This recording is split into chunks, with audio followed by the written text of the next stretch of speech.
This episode is brought to you by HP Plus. In a world full of smart devices, isn't it about time your printer got smart too? Now printing is smart with HP Plus, and the HP Smart app is how it all happens. You can print from your phone with just a tap, no matter where you are, even from your garage/home office/yoga studio. Huh, that is smart. HP Plus. Learn more about smart printing at hp.com/smart.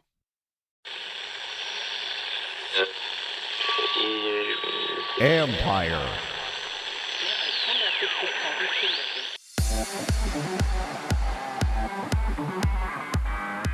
The athlete's body has a mountain of data. The strength and conditioning coaches would see that some athlete has done less than somebody else, and we would automatically jump to the fact that, well, maybe that person's not fit enough. Or if it's a sports medicine person, we would see, well, this person ran more than this person. Maybe they're at risk of fatigue. What we learned was that's not what the data were telling us. That's Stephen Smith, CEO and co-founder of Kitman Labs, who is at the edge of learning the how and why of performance. This is the Future Sport Podcast. I'm Bram Weinstein.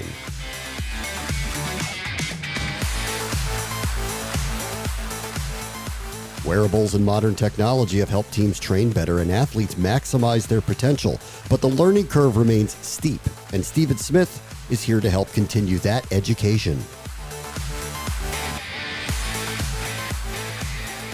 Our guest this week is the CEO and co-founder of Kitman Labs, Stephen Smith, whose company just acquired a world-class athlete electronic health record system, which will help them manage athletes' health. And boy, do we need that in this day and age. Hi, Stephen. How are you? Nice to have you with us. Hey, Bram. Great to be here. Tell me a little bit before we get into the acquisition itself. Kitman Labs, give me the background. What have you guys been doing? How long do we have?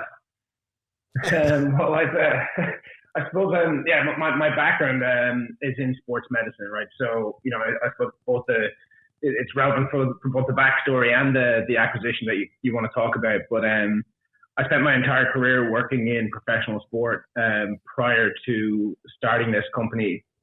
And I suppose at the time I was working with pretty innovative side by global sports standards, but also a team that was trying to set trends within European sport and European rugby.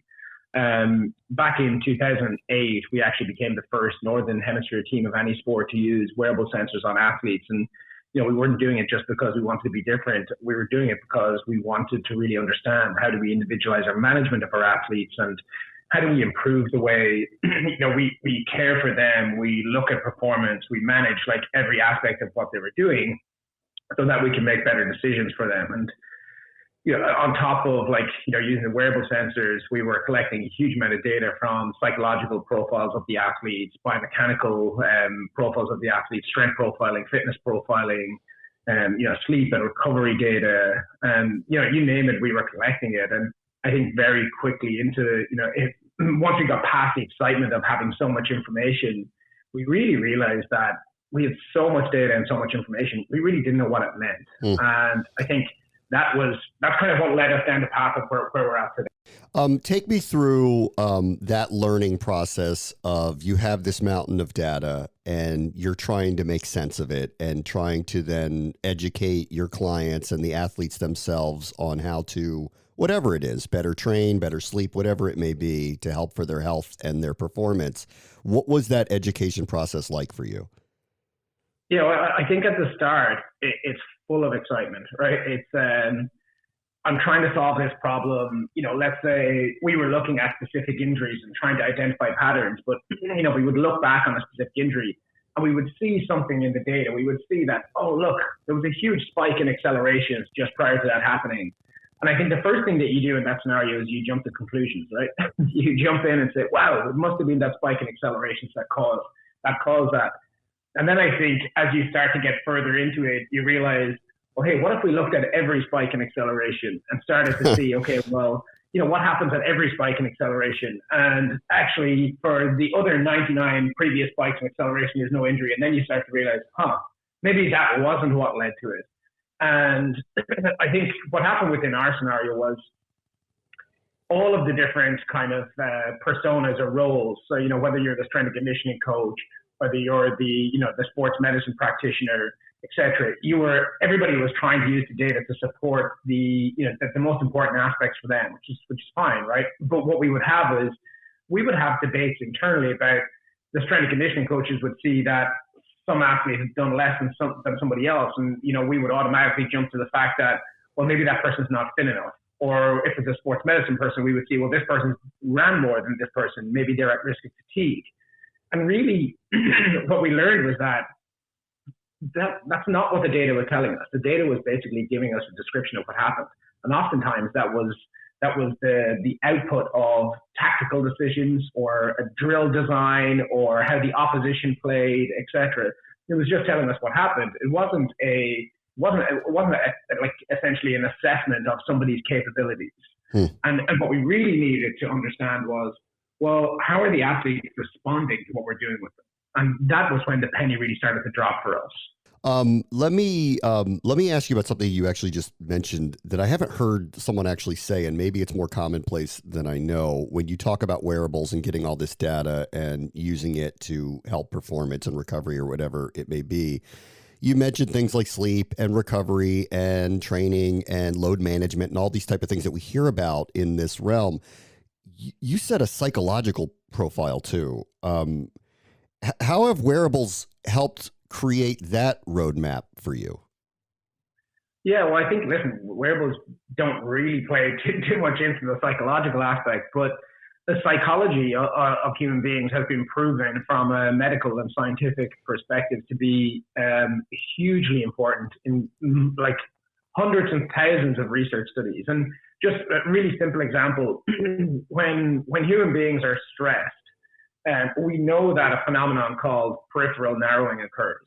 So when stress occurs, basically your peripheral vision is narrowed, meaning that you do not see things to the same extent that you would in a normal course of events. And also what we know is that coordination, fine motor control, and reaction times are all slowed.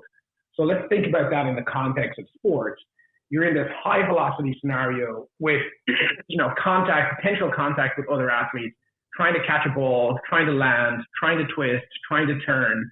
And there's finally these fine moments where somebody else is coming at you and you have to react, but you can't respond the same.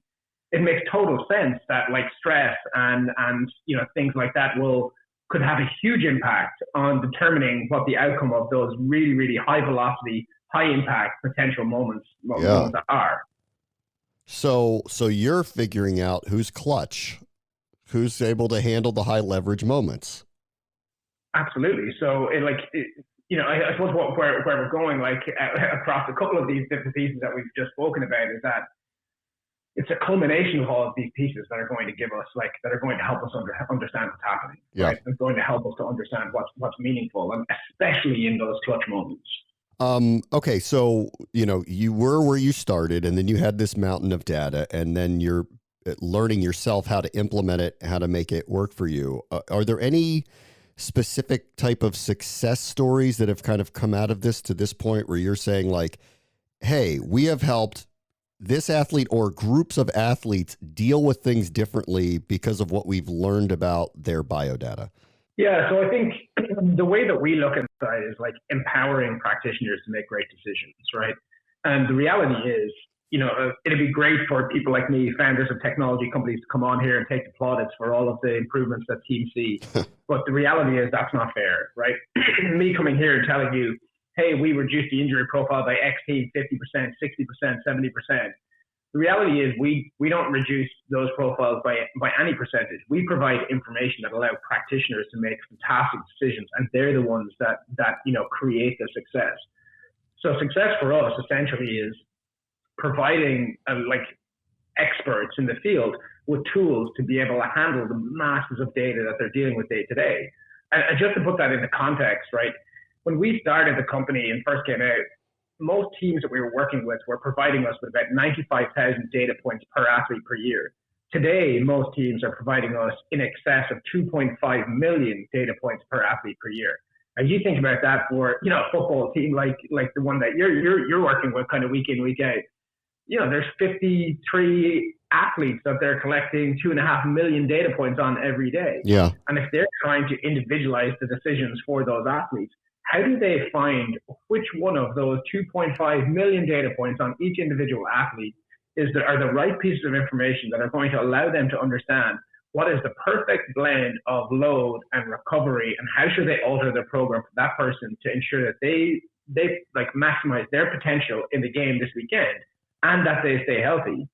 Like that's, it's a near on impossible task. It's so hard. And it's one of the reasons, quite frankly, why we have seen in this industry over the last 10 years that this mentality of everybody searching for a silver bullet. As I so appreciate your honesty, and I so appreciate that you're not going to be a snake oil salesman here. But I would offer that if you take a little more credit, I don't know how much value that is for your company. So, just there's a toggle there for sure that I'm sure you've thought about. Obviously, listen, we have numerous teams who have been able to go and create a huge amount of success, right? And right. There's a reason why, every year for the last 3-4 years, we've been doubling the number of teams that have been working with the company, right? And teams are relying on our tools to help them make decisions about how they identify talent, how they develop talent, how they keep their stars performing well, and how they keep them on the field and keep them healthy. And of course, we would like to think that we're having a really, really big impact in those fields. And if we weren't having a big impact, those teams wouldn't continue to work with us, but they do. So absolutely, we're helping. But we're not here to take someone else's, right. take the credit for someone else's success. That's not who we are. This episode is brought to you by KPMG Risk Services. KPMG believes that when you've earned the trust of all your stakeholders, that's when your business has a solid platform to grow. That's the trusted imperative. KPMG Risk Services develop and put in place dynamic risk strategies designed to help your business earn that all-important trust. Go to read.kpmg.us/trust to learn more. I had mentioned this earlier, and we initially reached out because of the acquisition that you had with your company. Why don't you tell us a little bit about that and how Kitman Labs is growing? Yeah, well, I think one of the very first things that we figured out in the life cycle of the company was that if we wanted to understand injury, we needed to have very detailed, very contextual injury data. Because if you're trying to understand it, how do you build research tools for it if you don't have access to it? So the first thing that we actually built as a company was an electronic medical records tool. And we've been using that within all of the scenarios that we've been working in. We're now the league-wide provider of, I think, 15 leagues globally, the electronic medical record provider of 15 leagues globally. We're the biggest electronic medical records provider in the world of sports. But that's just one small partition of what we do. And we saw this company, as we came over here to the US, we saw this company, Presagio, who were operating within the collegiate space in the US primarily. And, they had a big customer base. It was over 100, top tier NCAA Division I schools that were using their system. They've been using this for, upwards of 10 years. So when we started to speak with the management team at Presagio, they had a small team and they were really passionate about trying to help. They were really passionate about trying to allow their data to be leveraged for research, but they didn't have the resources and bandwidth to be able to go and innovate. They didn't have the skill set to be able to go and start merging that data with other data sources. They didn't have the development team to be able to go and build a holistic intelligence platform that brings all of that data together and allows teams to start to leverage it. So, it just, the synergy appeared quite quick, right? We had those conversations. Everybody wanted, everybody believed in the use of technology, the use of data to provide intelligence. And, we decided, listen, it makes sense to bring all of that together and to offer that opportunity for all of those 100 plus NCAA schools, the ability not just to document and record the injuries that are occurring and the treatment you're providing to your athletes, but to provide them with the capability to improve how they manage their health. And I think so far, we've obviously, we announced the deal, we came out, we started speaking with clients, and the reception's been incredible. And the schools, every one of them so far has been just so excited about the ability to turn that data that they've been collecting for 10 plus years. They've been sitting on oil essentially, to turn that now into intelligence. And we're just so excited about getting in and just really, really helping. Okay, couple little things and I'll let you go. One, just broadly, since you are in the field of dealing with health and training, what the last year and a half has been like in dealing with a pandemic. These athletes and teams try to perform amid a very, very unusual atmosphere. Yeah, it's been hard in lots of ways because a lot of the people that we work with, especially in the sports medicine field, have never ever had to work so hard. And these are guys that are used to working like 70, 80-hour weeks. Like these are not your like clock in at 9:30, take 2 hours for lunch, and leave the office at 3:30. Like people that work in sports medicine and elite sport are working their ass off all the time, and they've been twice as busy. So it's been difficult from that perspective. But it's also been really refreshing because what it's meant is people have had to crystallize the things that they're doing and really pare back and refine the most important pieces. And we've been able to support in that. And I think it's allowed us to really, play a much bigger role in supporting those staff members, helping to give them tools that create way more efficiency for what they're doing every day. And then supporting them through insights that allow them just to make decisions much, much faster and allow them to continue to push forward. So it's in some ways it's actually been great, right? It's been the busiest, year and a half that we've ever had. But I'm hoping that there's end in sight for the people that we're working with. And those guys get a few days off. Yeah. Amen for everybody. I think we're all looking for an end in sight. That we've changed everything. All right. Last thing for you. So you've learned so much to this point. As you look ahead 3-5 years in this field, what are athletes, what are teams, what do they want answers to? What are you hearing from them that they'd like to try to solve and get better at? Yeah, I think, listen, what we're hearing is that they don't want a silver bullet, right? These are really super smart people that we're working with in these organizations with a huge amount of experience. And I think they're tired of people coming in and telling them, hey, we have the answer to all your problems, this one little gadget or this one little device or this one little testing component over here. I think what they're searching for is intelligence, right? People are looking for an ability to be able to ask their most important questions of their data, leverage the amount of data that they have, and then to be able to be provided with transparent, objective insights that allow them to guide their decisions every day. And quite frankly, that's what we're incredibly excited about too. We think that, as an industry, technology companies, data companies, analytics companies need to show a lot more respect to the type of people that they're dealing with in elite sport, and need to provide them with the tools to find the most important answers, rather than trying to tell them that, hey, I have all your answers here in this secret formula that you can't see anything about.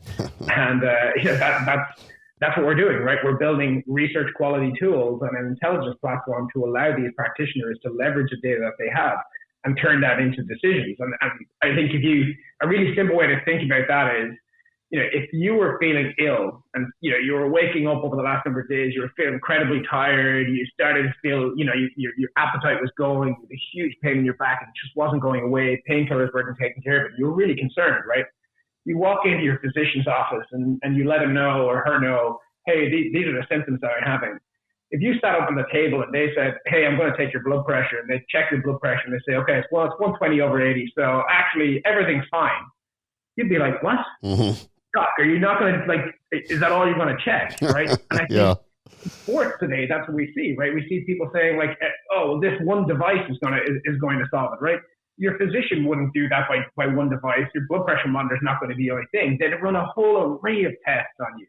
And that's exactly the same approach that we need to start taking. Sports medicine is sports medicine, right? It's not just this one little niche fragment. We need to start capitalizing on all of that data and allowing our practitioners to be able to make really, really informed decisions, just like you would in any other area of science. And that is what excites us. Stephen Smith is the CEO and co-founder of Kitman Labs. Thank you so much for joining us. Thanks, Bram. Great to be here. This episode is brought to you by Shell. College football is best enjoyed at home. The home that has no rooms because it's a stadium of 70,000 screaming fans. But wherever you are, ESPN and Shell can take your fandom further, with savings up to 15 cents per gallon for fuel rewards members at Shell. Welcome home, football fans. Terms and conditions apply. See fuelrewards.com/fuelyourfandom for details. Shell is an official sponsor of ESPN College Football. ESPN, the ESPN logo, and ESPN College Football are registered trademarks of ESPN Incorporated. On the next Future Sport podcast, The innovation on the PGA Tour is giving the fans new experiences. What they could do is they could play a game. They could play it closest to the pin game with their friends or other people that were using the app, and be able to, basically have a contest there and be able to see exactly where the shots were and exactly where they were hit. So this is a piece of technology that we've been trying to get to work for our fans for several years, since AR really became an opportunity on phones.